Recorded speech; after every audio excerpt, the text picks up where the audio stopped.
Alrighty, everyone. My name is Giacomo Lattis. I'm the Associate Director of Communications at Rentals.ca. And this is our Data Dive episode 2, where we talk with the one and only David Aizikov. He is our Manager of Data Services. And we go over the pressing questions that we've been hearing over the past month, especially after the recent Rentals.ca National Rent Report. So give it a second to say, David, thanks for joining me again for episode number 2. Let's get it going. Pleasure as always.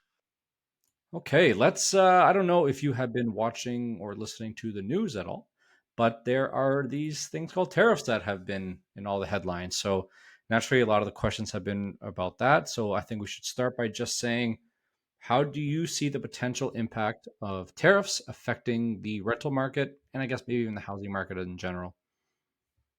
Yeah. So I think the real answer, just like the question with tariffs, is are they going to happen, and if so, to what extent?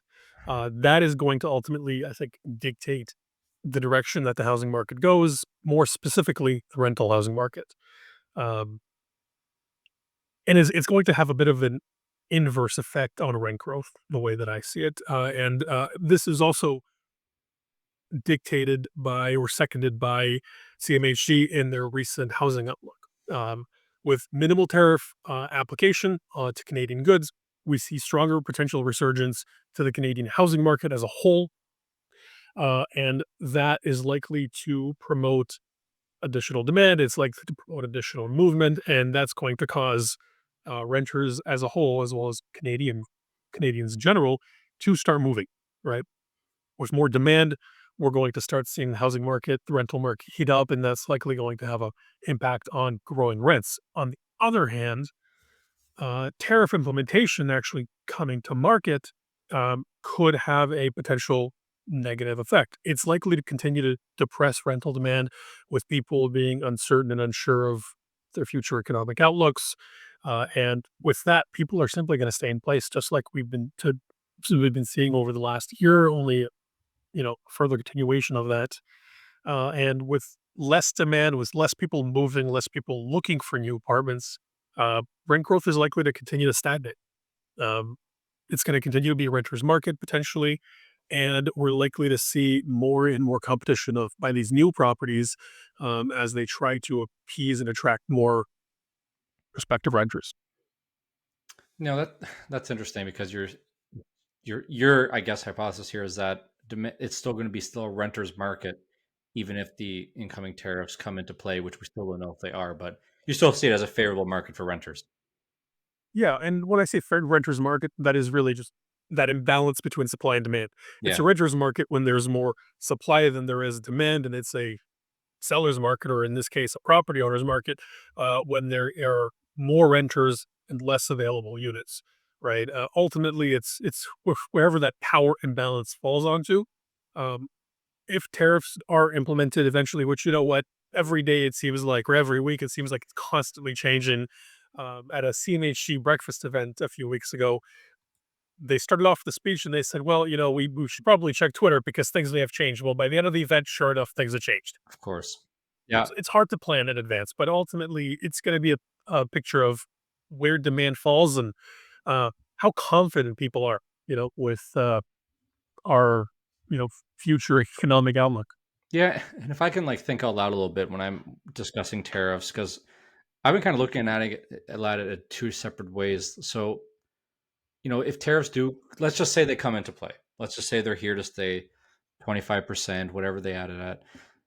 I guess in theory, the economy will get worse, which probably means unemployment will go up, which I guess could have the trickle down effect of people not being able to pay their rent and moving out and having more vacancy, which is definitely a more renters market, which I think would bring prices down. But on the flip side, it would make costs to build so much more expensive, which means we'd get less supply, and the supply that we do get would be so much more expensive. So I'm trying to grapple with it in my head. Like, yes, I think rents will go down because unfortunately more people can't pay the rent, so there'll be more available. But the buildings that are going to come into the market are going to be so expensive that there's no way they could be more affordable. I don't really have a secure answer on this, but The biggest price impact really is going to be on new construction. There has been a large reduction in new construction starts. So we're not likely to see massive impacts immediately from that on the large scale from the rental market.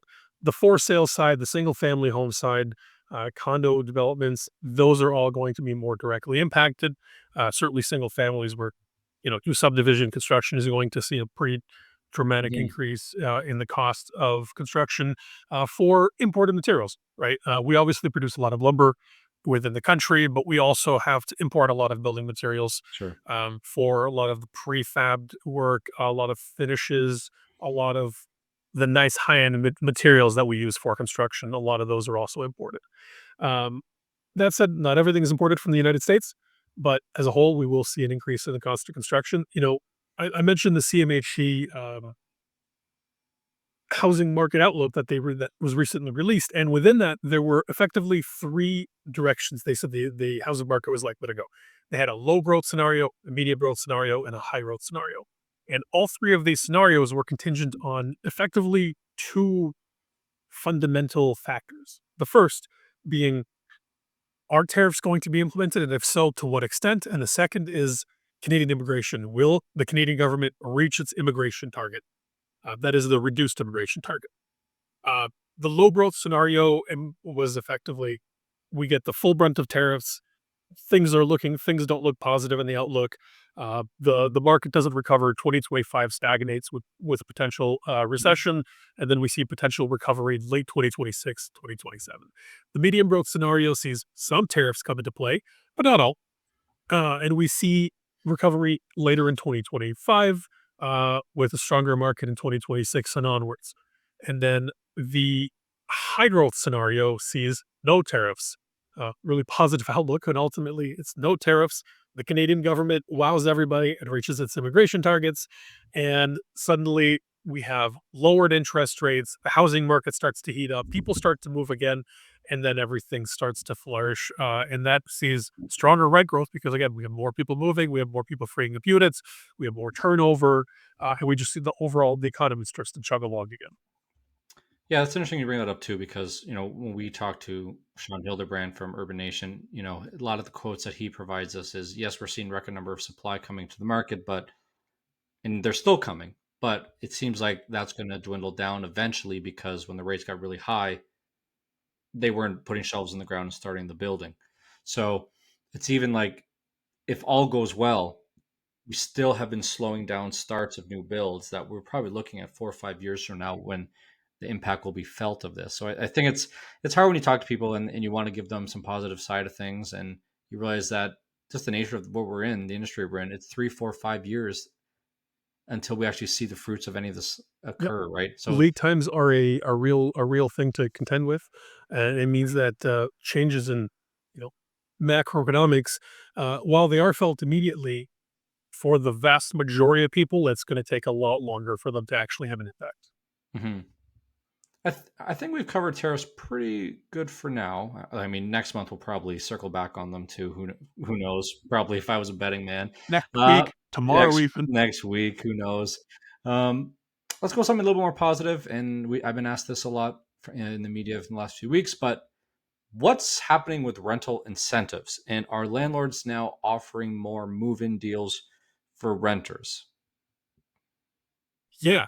So, I already mentioned it's a renter's market. The power has fallen on the renter's side, and we have more and more properties now trying to compete for that limited supply of active renters, people that are willing and looking for a new home. So, what we've seen in some of the larger major markets is, yeah, we've seen incentives start to grow. They're becoming increasingly more available. They're not as available as they would have been, in 2019, 2020, I should say. But they are steadily coming back. We certainly hear more and more property owners asking about them. Uh, we see a lot of the standard ones, 1 month free rent, on a 12-month lease. We see 1 month free rent on a 13-month lease.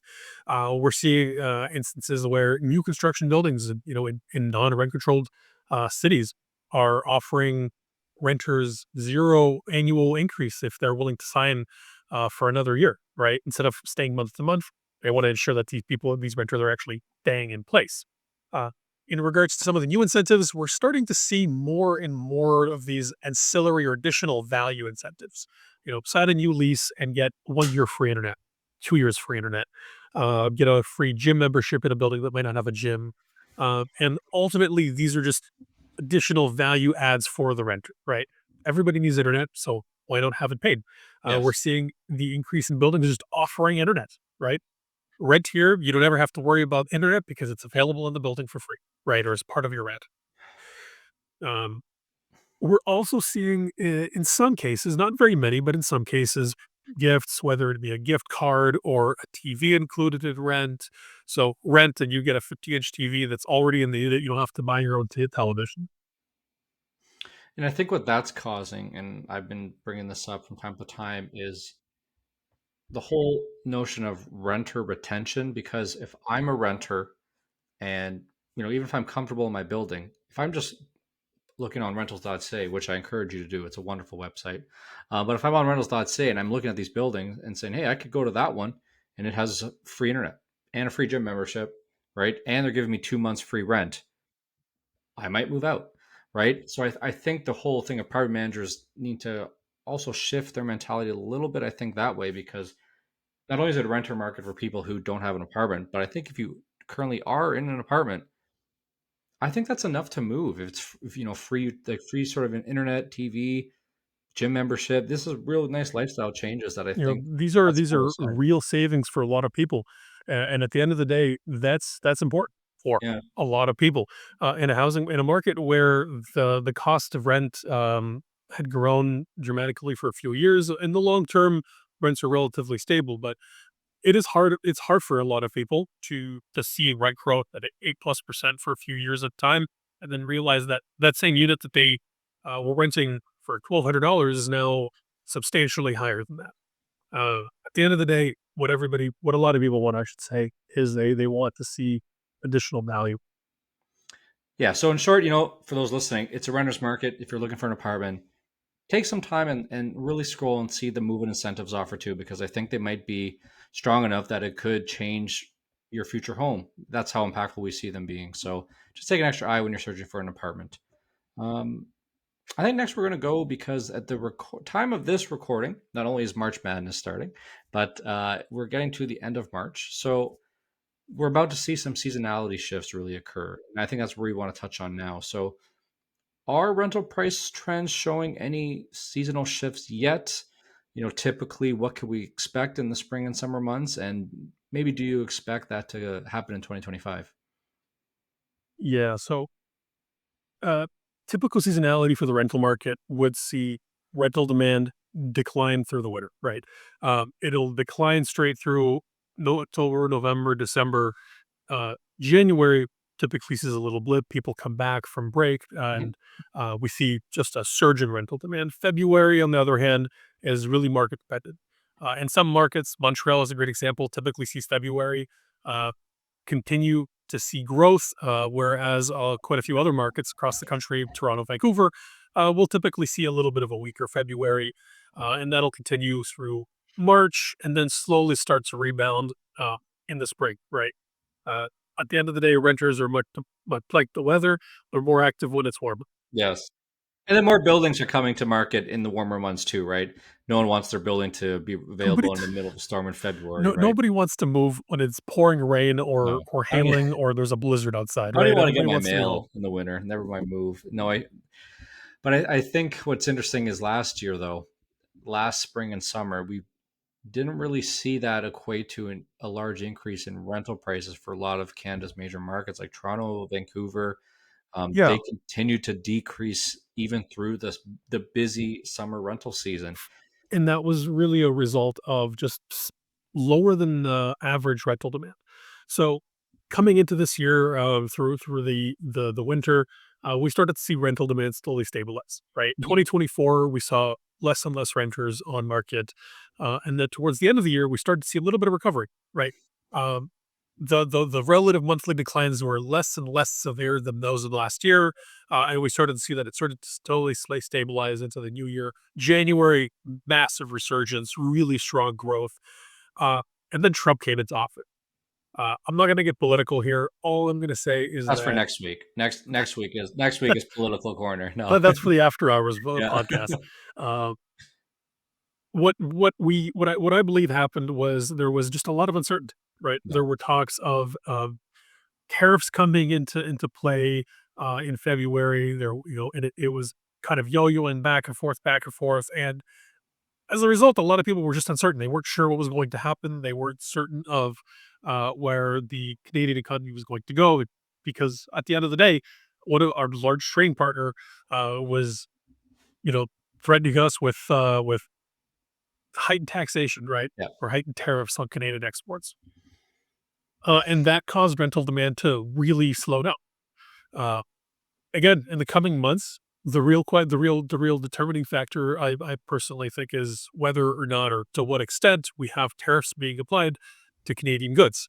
Uh, if we see kind of a reduction in this kind of talk, and if we do see that these tariffs don't come into play to the same extent as we had originally been told, uh, we are going to likely see a return to seasonality. More and more people are going to be moving, coming back to market, and as more people come to market, we'll start to Mhm. see the rental market start to heat up again. Uh, if not, we're likely to start to see another slower year, and really, it's all at the behest of those in power. Yeah, we're trying to give like really thought out and really for sure answers right now, but it's just the nature of where we are that I think people are understanding that like it's up in the air for a lot of these things. So I think that's more than appropriate to say. I want to move quickly back to interest rates because there was another rate cut this month.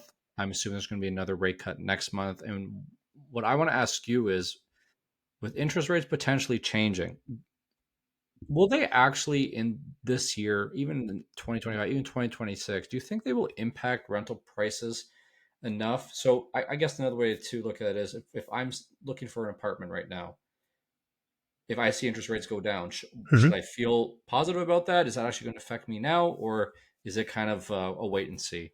So traditionally, the way that I would look at interest rates is, no, they're not tied to the rental market. They're tied to the housing market. The housing market is tied to the rental market, and Okay. with that connection is people. So lower interest rates means that more people are able to move into a home or able to buy a home, right? More people buying a home means more people leaving the rental market, means more units turning over, means more available supply, right? Hmm. That's the traditional, uh, you know, kind of Makes thinking. sense. Yeah. Okay.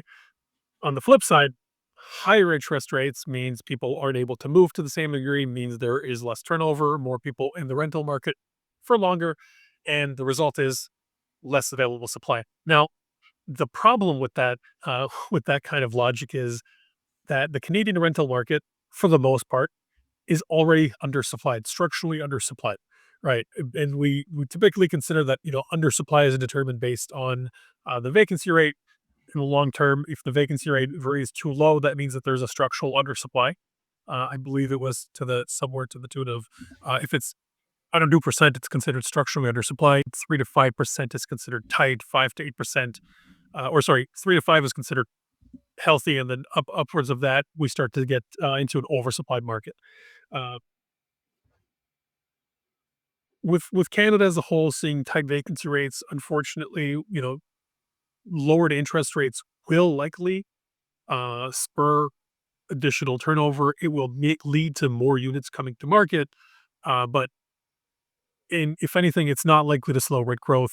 If rent growth were to rebound, if anything, lowered interest rates are going to cause more people to start moving, Mhm. and that could potentially spur additional rent growth. I no, I think that's a good answer. Like in the near future, if the interest rates go down, in theory, there should be more rental units because more people are moving out to get into home ownership. I think that's a really fair answer to say and how that will affect 2025. Of course, we know if interest rates go down, money's cheaper. They can build cheaper and offer those price discounts to consumers. That's the long term thing. I think we've talked a lot about that, but short term, rent rates go down, people move out of their apartments, get a house. Now that is a vacant unit, and I think that's a really good way to look at it. So it's a positive thing for renters.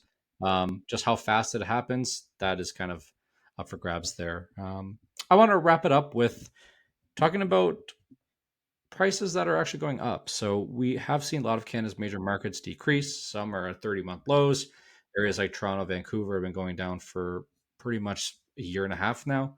But there are a lot of areas that are still increasing. A lot of secondary markets. My home, Niagara Falls, saw a 10% increase year over year for one bed. What is driving the biggest rent increases right now? They seem to not. Affordability. It's just affordability because it doesn't seem to be happening in any huge major markets. But that's all you're saying. It's all. It's Oh, more it's of an it's it's it's funny to say that rent growth is being driven by affordability. Uh, hey, so if it's that true, it's true. but that's what's happening in a lot of Right. cases. Renters are leaving markets that they consider unaffordable and moving to markets that are more affordable. Hmm. Again, CMHC, they parrot the same exact claim, which is that the recovery is going to be focused and most heavily felt in the most affordable markets nationally. Okay, not regionally. It's not going to be market specific. It's not going to be provincially or specific to individual provinces. We're talking on a national scale. The most affordable markets are going to see the largest relative rates of recovery and growth. We're already seeing that, just like you said. St. Catharines, Niagara, those are both growing quite considerably. Kitchener, Waterloo, also growing. What we see is that communities which offer greater relative affordability to their larger urban counterparts, regional counterparts, that Yeah. is, are seeing people move to them, right? Another good example in Toronto, we're still seeing rental demand relatively down within the actual city center. But when you start to move outside of the city center, you move to some of these more suburban communities that are just on the periphery that offer similar levels of connectivity, right? Access to transit, access to strong amenities, access to employment opportunities, but also, greater levels of affordability. They're the ones that are actually seeing more people start to move out and look at those places. Uh, Communities that offer strong local employment opportunities, strong local amenities, and greater affordability are also seeing that same phenomenon, and I believe that that's what's happening. Oh, it makes sense. Like especially in Niagara Falls, for example, because now we have the GO train that goes right to Toronto, and they're increasing the amount of times that it goes back and forth. If you have something like that, and you can buy a house or rent an apartment that's $1,000 a month cheaper in rent or a third of the price as a house, I think like a region like Niagara is a kind of a perfect melting pot for a lot of people from Toronto who want to come in. Accessibility is really high to the city if they need to go, and that's going to Hybrid increase work also demand. makes things a lot more viable if you think about it. A lot of people, they only have to be in maybe once or twice a week Yeah. maximum. I know I have friends that only have to come into office once, twice a month, Hmm. right? At that point, a 2-hour commute once a month doesn't Yeah. sound that bad when the cost of a home is, like 45 to 60% lower. Yeah, I think we're seeing that with apartment types that people want. Like three bedrooms are in really, really high demand right now. And like, my theory is if I'm working from home, I'd love a bedroom just to be a home office, right? I think who wouldn't want that? And I think that plays a big part into what units we're seeing in high demand Yeah. right now. Yeah, Studios, with obviously they're the cheapest and three beds because I think the flexibility is really high. Yeah, I think you're absolutely right. There's definitely this dual kind of effect wherein you have people that are one looking for convenience, and then you have people that are looking for affordability coming together, resulting in three beds coming up and showing really strong year-over-year growth. In the same way, studios are showing growth, whereas one beds are showing a pretty strong relative decline year over year in terms of actual leads emissions. Gotcha. All right, David. As much as I want to talk about taxes, tariffs, and Trump with you for the next hour, I think we're going to end it there. Uh, next month, we'll reconvene as well with some more questions that we're getting as we release the next Rentals.ca rent report. And as always, David, thanks for your time. Really appreciate it.